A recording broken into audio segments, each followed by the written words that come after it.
right, welcome to Keep It Real. This is a show all about what's happening in music today, where we do deep dives into bands and artists from around the world.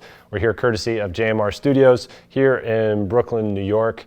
I'm Ryan. I am the leader of the band No Love Songs. We're an original grunge band in New York City. And this year I started a record label called Friends and Aliens Records as a way to try to bring bands together and deal with the loneliness of playing in a band and putting out music and trying to build a fan base and a community around music where there's a million other bands who are trying to do the same thing that you're trying to do. So trying to bring musicians together a little bit and make the world of music a little bit less lonely in New York City. And I'm really excited today because I'm here with one of the bands, part of Friends and Aliens Records. They're called Oh Boy.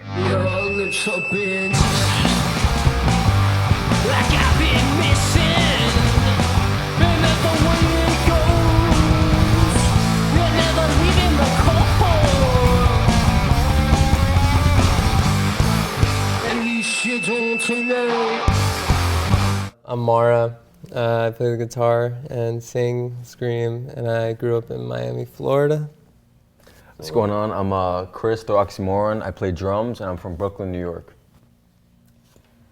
I'm Cliff. I play bass guitar, and I was raised in LA, California.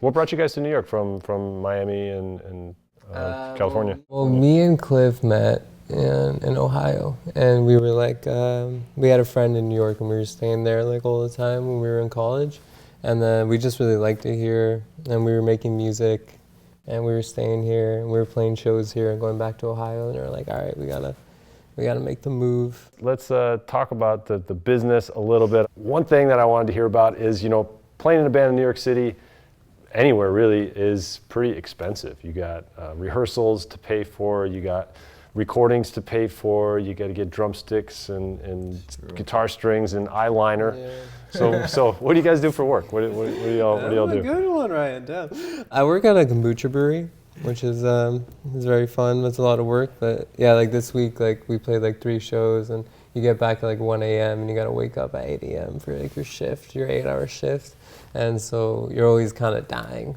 a little bit, I feel like. But yeah. Kombucha for me. I'm like a New York City cleaner, janitor. Work for NYC SSS. That's a good job. Can't really complain too much. That's good. Kurt Cobain was a school janitor Exactly. Yeah. when they were making Bleach. Yeah. That's how he paid for the record. How about you, Cliff? I work definitely odd jobs here and there, customer service, food service, but I'm increasingly having less luck getting food service jobs because nobody believes I like the food I'm selling. McDonald's didn't believe I was loving it. I worked at a French chain called Maman for a while. I work as a bar back sometimes. Sometimes the kombucha brewery, best kombucha ever, that Mara works at. Sometimes I swing by over there, but nothing too consistent. Let's talk about gigs. So you guys play a lot. How many gigs have you played this year? We've probably played like 77 shows this year. Probably like That's a lot. 84. Yeah. More than one a week. Yeah, no, definitely.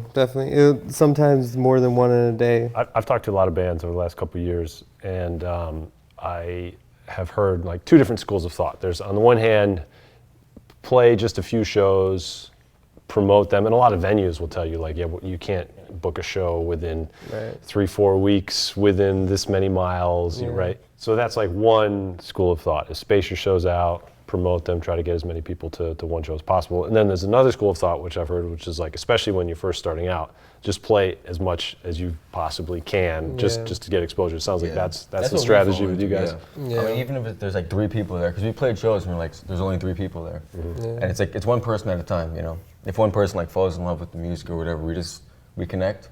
It's worth it, Playing shows is like still part of the creative space for us, I think. So we have to be in it as much as possible. It's like different every night, like you play shows kind of totally different. The energy that night, like something's coming down from above that's kind of making you like tap into something different that night, and like it's like spiritual. Yeah. So Cliff, when you say that's part of the creative space, is that what you mean? Like your music is actually changing a bit through this process of playing these shows? Yeah, I think we learn a lot about our songs from playing them live, what works for us. I got a demon licking blood in my skull. We're spotted by on my left phone. It's such a job and to heaven's net. Cut me in half, it will be our secret.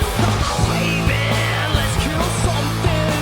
Let's go get high on top of the ride. That swings us into this broken lines. 'Cause I hate a wheel, never seem not to cry at this time of the night. Oh, baby, I think I might be fading away. 'Cause it takes all night just for me to hear your scream.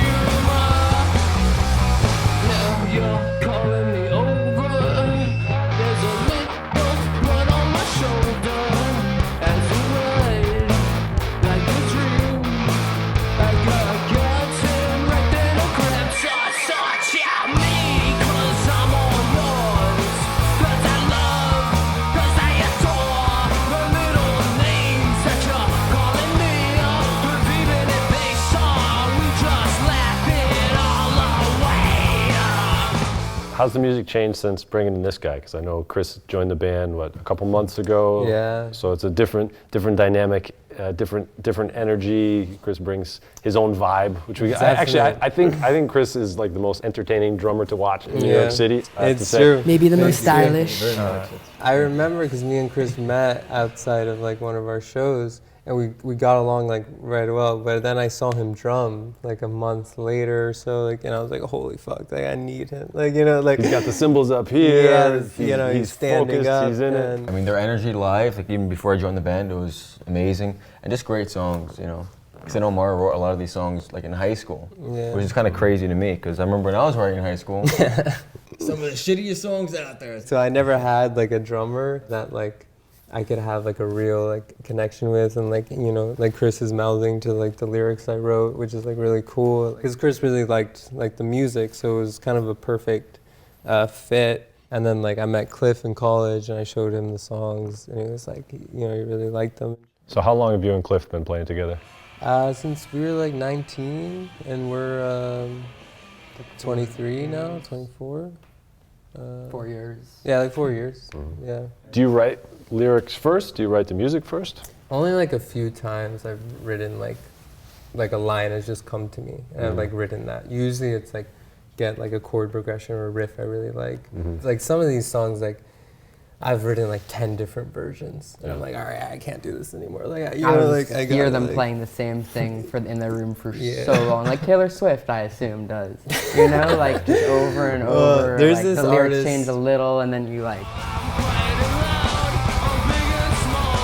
I'm there when you need, but I'm nothing at all. I'm your dream, I'm your dream.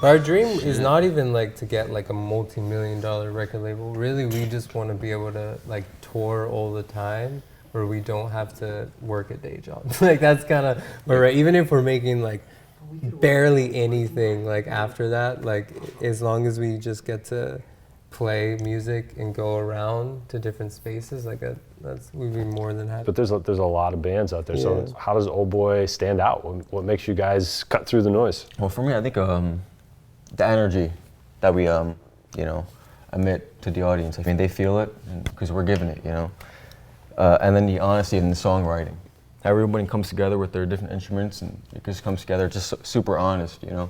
But for us, it's more like this is our life, you know. And and you see so many bands and they're just standing there, and like there's nothing wrong with that for us, but it's like, you know, I love like running around and like spinning around and like playing the guitar, but like kind of just like really like smashing it around and playing like a solo, and kind of bringing like, I feel like guitar music back in a way that the indie kind of bedroom pop scene has kind of made it just like chords and like just kind of like more droning out, and like I feel like our generation kind of is craving to kind of like hear like some like badass guitar riffs and like solos that are really like emotional again, and lyrics, yeah, just trying to be as like vulnerable about your personal experiences.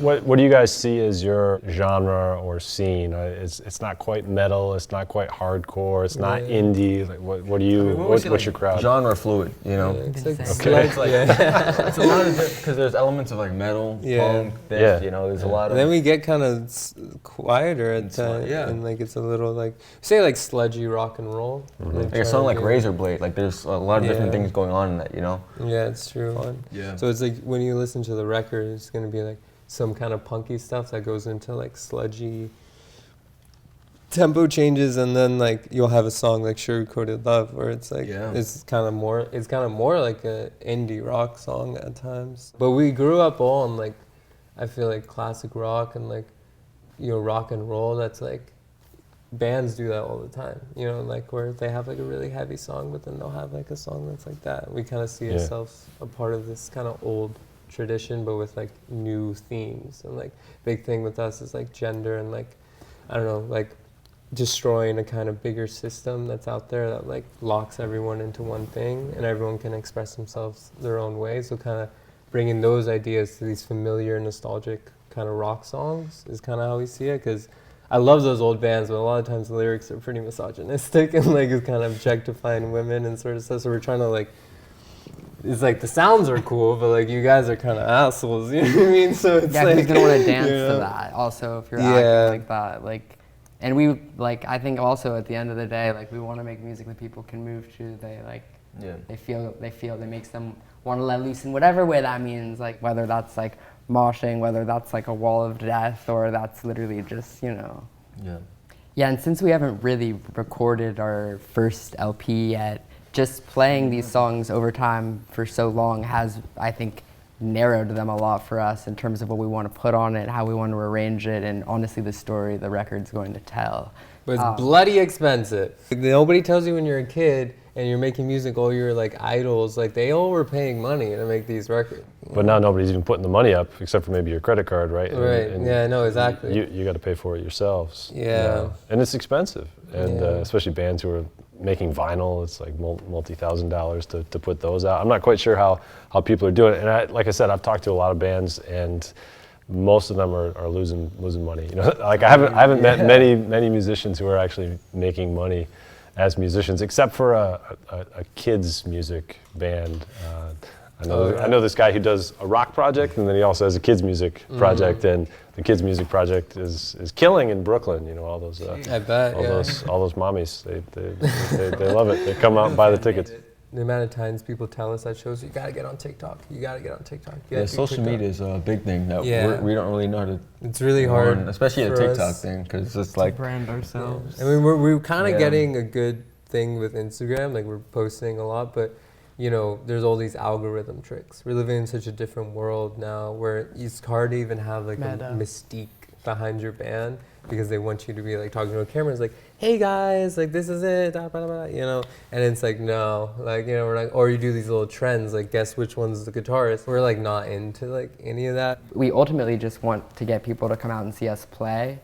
I think it'll be different once we put out our album, because then hopefully like people can just listen to that immediately as soon as they see something about us. No, for us, like there's a Twisted Sister documentary, and they were grinding on the scene for like 10 years, or for like 10 years, but they never gave up, and they were just like constantly playing out, you know, all these clubs like New York City, New Jersey.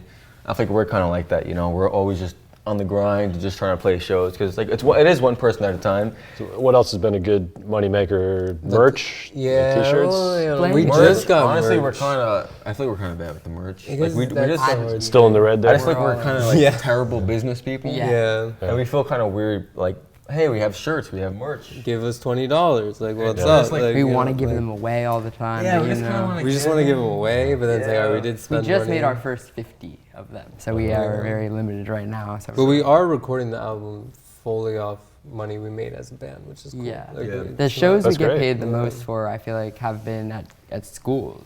colleges. Yeah, colleges, you know, and there's also a super great crowd with the colleges because Right. they're always Yeah. vibing with it, you know. And they're not nervous to like let loose, you know. A lot of times you play these venues and there's just people standing like- there with their, you know, They're just trying to fucking act hands too crossed. cool. Interesting. And it's like, come on, we're just trying to have a good time, you know. Yeah. All right, so oh boy, you guys have been working hard. You've had some success, but you're still new. You're still starting out. So, what was the biggest frustration with dealing with the music scene this year? The biggest issue is like a lot of these venues where they have like a bunch of shows, they don't promote it at all. So you have to bring the people in, and even then, now these people have to pay like $15 to $20 just to see you instead of even like $5 to $10.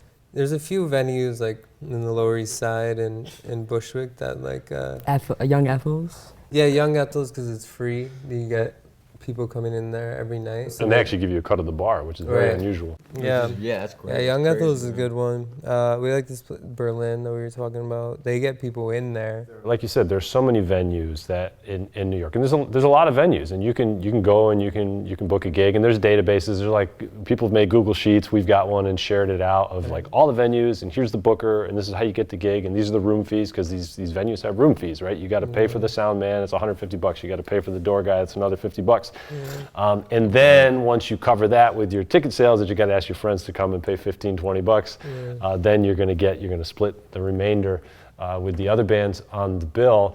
But I like this idea of this like DIY scene, and I don't know. Do you think there's potential to like grow that? Yeah, I mean, honestly, that's just from meeting other bands, playing with the shows with them, and like setting up just more DIY things. Like this other band who always plays at Thompson Square Park, like they kind of have these like DIY festivals too, and those you'll get like, you just meet people that you never even thought like were existing, like young kids who like love to walking just by like, in the park. you know, go crazy.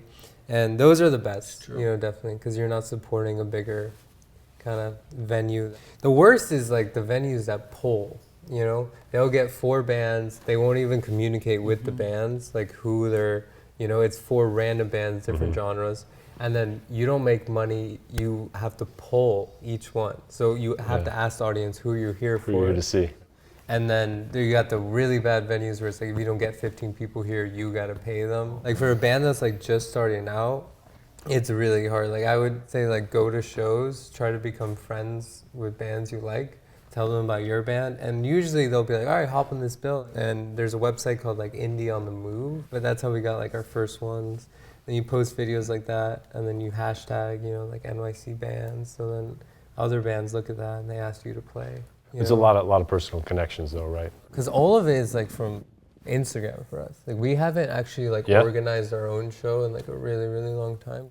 What'd you say, like 80 shows you're gonna do this year, 83? Most of those, you're not actually reaching out to venues, people are inviting you? Yeah, that would be like probably 20% of those we organize. Yeah. Even like when we played the colleges though, it's like someone from that college saw us at a show and they're like, oh, you know, I'm gonna set this show up for you. Tell me about the colleges. What colleges did you play?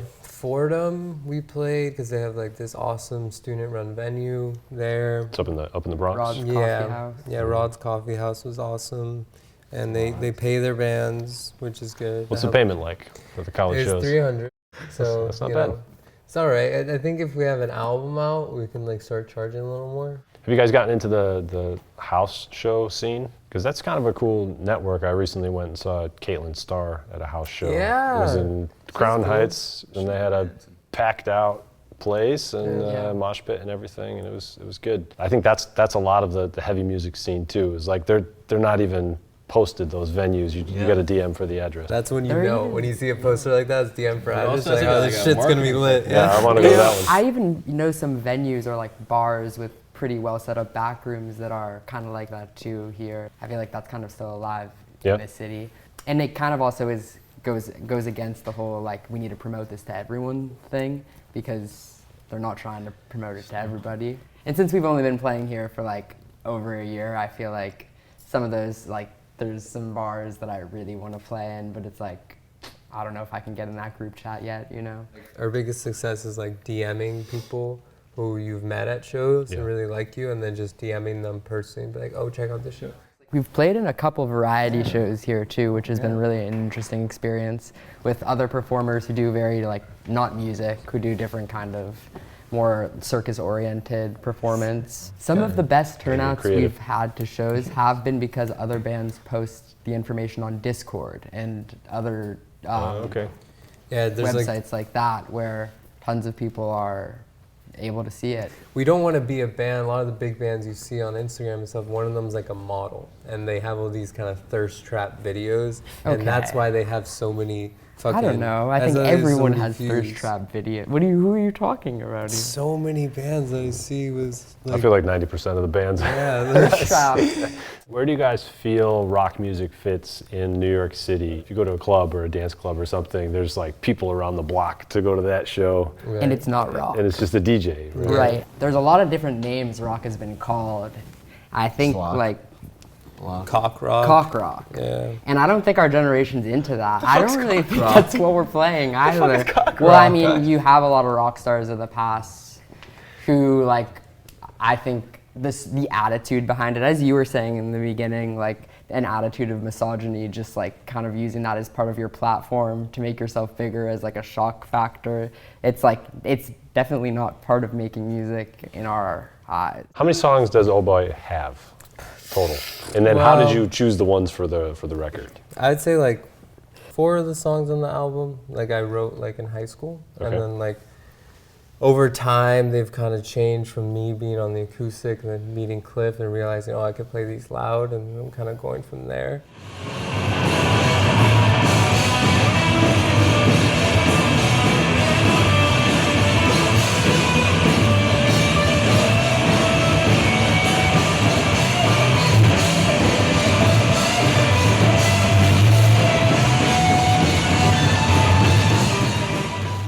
How much do you rehearse? We rehearse officially in a practice space like three, four times a week. Yeah. Then usually we practice the whole set. Our set is anywhere from like 30 to 45 minutes. Do you keep the same set? Yeah, I mean, we try to mess around because we always like to do an intro jam and then an intro jam that transitions into our first song sort of thing. So we might switch that around. What are your goals that are going to help Oh Boy get to the next level? Mainly finishing the album, doing our long tour, and then by the time we're done with the tour, probably have all the songs for the next album. How do you do a tour logistically? I mean, you got job, like what happens to the job, what happens to the kombucha, what happens, you just leave the job. How do you put gas in the car and find places to sleep, and how do you pay for it? Yeah. Well, hopefully we're thinking about getting a van, and I luckily have a car. People have been very generous in the past, like letting us stay with them when we go different places. We'd usually do an annual East Coast tour, hoping to go down south this time and all the way. Maybe to west. the West Coast, yeah. And we want to play the colleges, so we'd be getting like a money every show. Kind of go to a town, hit the college, and hit a bar the next night, sort of thing. Speaking of gigs again, what's the craziest gig you guys have done? Under the Bridge is I was great. gonna say that one. That was for me at least. I mean, they played a lot of gigs before I came, but that was a crazy one for me because there's people like on their shoulders, you know, there's people like bowing while we were playing, and that was a first for me. I was like, yo, what's going on here? You know, it's pretty awesome to see, you know. I think we played St. Patrick's great ego boost, I tell you. We played at a brewery in Rhode Island. That was St. Patrick's Day, and there was a bunch of little kids. Oh, we played at Peckslip Park opening, and there was like 4-year-olds in the crowd. That was cool, and like their parents were trying to drag them away, but they're really into like it. raising the roof. And it was awesome to see, you know. And we were the house band for this like performance art show, and we never met any of the performers, but we were playing music to their sets, and it went expectantly really well. And there was this contortionist who was doing all this crazy stuff to us. Double A. What's the worst gig? We played at a That's a brewery name. in East Hampton, Massachusetts. That was like off the side of the road. They paid us in beer. Paid us in beer. It was started exploding in the back seat, and we were like, it was all over all our shit. So there's a lot of sharks out there. There's a lot of people, they see the potential in you guys, and they want a piece. How many people are approaching you with various offers? We recently got an offer from a label in Boston. And a part of the deal was that we had to do everything in Boston. We had to record everything in Boston, so we had to go to Boston, like when there are plenty of recording studios near us. But a lot of it we, I think, realized after talking to them a little could do ourselves. What kind of things were they offering? Just like how to Crowdfunding. crowdfund, basically, which is what we're doing already to some extent, but they had like templates and whatnot. You want to talk about your backgrounds? What about Bensonhurst is so important to you, Chris? No, I'm just kidding. Very important. No, Very, I would say I've lived in much different presentations in my life, and you know, I do proudly, you know, for the queers and for the non-binary people, you know, it is a big part about dealing with being at a place with your body and that sort of stuff, and that's a lot about what the music is about. And I've been a lot of like sort of more, used to do a lot of more like sex work and sort of stuff, and I'm very open about that. What was your first exposure to music, each one of you? Yeah, I'm Chilean, so a lot of Hispanic music growing up, and like that was like a big influence on rhythm and that sort of thing. My mom, she loves Bruce Springsteen. She would always in the car be like singing her head off, blasting these Bruce, and she's like a Catholic woman, very like reserved, but like in the car, and I would see that as a kid and be like, whoa, like what is this? Yeah, I was done like some doo-wop stations, and I was like, okay. I just fell in love with that. I don't know why. It just sounded nice to me. Yeah. Yeah. And then it's got like, you know, heavier and heavier, and I was like, oh, 60s rock, 70s, you know, 80s. 80s is where I kind of like stuck with it, you know. Just I love the energy. I love the look of it too. My parents did not listen to classic rock. I have two moms. They would play like punk from the 90s. They showed me Hole, not Nirvana. Yeah, Hole before Nirvana. Pretty good. That's pretty cool. That's very Leonard cool. Cohen was my parents used to dance me to Leonard Cohen songs as a baby, and Yeah, what do your parents think about you guys all being musicians? There's a lot of conversations, and still, it's still like, oh, you know. my mom wanted me to be a soccer player. Yeah, I was supposed to be an economist, then I was supposed to be a lawyer, then I was supposed to be a writer, all from my dad. And then he saw me play, and then now he's kind of like, he's coming around. That's nice. What do your folks think, Chris? You know, they're like whatever, I guess. When I dropped out of college, it was like, I didn't really tell them. It was more like, so when do you start school? And I'm like, I'm not going back. And they was like, yo, what's going on? Yeah. So I'm trying to do my own thing, I guess, you know. Yeah, tell us, where do people follow you guys? Where do they find On t-shirts? Instagram, OBOY_death. So we're OBOY, but with no H. If you want a shirt, we got many sizes. It's cheap, and they're really cool. Is there an email address you want to share? There is OBOYdeath@gmail.com. What about your music? Where can people find your music? So we have demos on Spotify and streaming everywhere, but they're just demos. In the next month, you should be hearing our debut single, which will be on Spotify. Yeah, it will be on It'll be on Spotify, Apple streaming Music, services, you know. streaming services everywhere, Bandcamp. YouTube. Deezer? Yeah, I think so. Yeah, Yeah, right. DistroKid. Yeah. Yeah, DistroKid, yeah. And on Friends and Aliens Records Yeah, as well. yeah. Damn right. So the way that we set up our contracts is that the songs, you own them, right? And the way music publishing works, there's the publishing piece and there's the recorded work itself. So the composition, you own the recorded work that we record live and create the live video performance of, we split that 50-50. So you guys get half of that and it goes on your Spotify. The other half we retain the rights to. It shows up on our Spotify and all of the other streaming platforms, Apple Music, Amazon, YouTube, etc. So now we have an incentive to grow that and to promote that. Yeah. And the nice thing about the way the distributors work is you can put out joint releases. So that's how we're putting the music out. The label becomes like a central hub, almost like a community for all of the artists who are on Friends and Aliens. So if people are listening to a Friends and Aliens Greatest Hits, they come across Oh Boy, they can click on you, go to your Spotify. It like becomes one more channel for discoverability. And then also, as we get more monthly listeners, then hopefully we're going to start to get some Spotify revenue, which we can then put into creating more records and building it that way. Definitely. Yeah. So the idea is it's collaboration, working with promising artists like yourselves in a way to lift everybody up. Yeah.